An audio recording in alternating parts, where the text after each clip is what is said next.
Maharashtra real estate regulatory authority राज्य में real estate क्षेत्र की पारदर्शिता, जवाबदेही और ग्राहकों के हितों की सुरक्षा सुनिश्चित करने वाली एक सरकारी संस्था है, लेकिन यह संस्था लंबे समय तक धीमी गति से काम करने के कारण आलोचनाओं का सामना करती रही थी।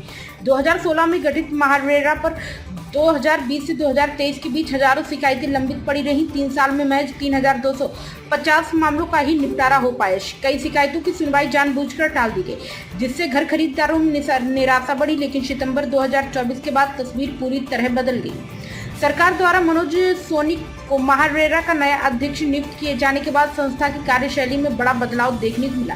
8 महीनों में ही 1,655 मामलों का निपटारा किया गया। सैनिक ने कार्यभार संभालते ही शिकायतों की सुनवाई को प्राथमिकता दी और अब रोजाना 175 से 200 मामलों की सुनवाई हो रही है। इससे भी सभी पुराने केस जो बरसों से अटके थे अब गति पकड़ चुके हैं। एक बड़ी पहल के तहत उन्होंने प्रो अनाउंसमेंट ऑफ ऑर्डर की प्रणाली शुरू की, जिसके तहत शिकायत का निर्णय होते ही उसकी जानकारी तुरंत संबंधित पक्षों को दी जाती है। इससे प्रक्रिया न सिर्फ पारदर्शी हुई है, बल्कि शिकायतकर्ताओं को त्वरित न्याय भी मिलने लगा है।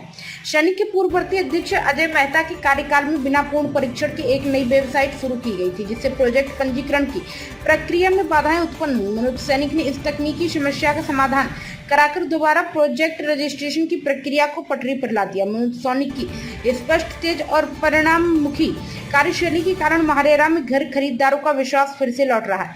लंबित शिकायतों का तेजी से निपटारा और पारदर्शिता ने रियल एस्टेट क्षेत्र में एक नई उम्मीद जगाई है। यह कार्यकाल घर खरीदारों के लिए एक नई सुबह की तरह, जहां न्याय की प्रक्रिया अब वास्तव में उनके दरवाजे तक पहुंच रही है।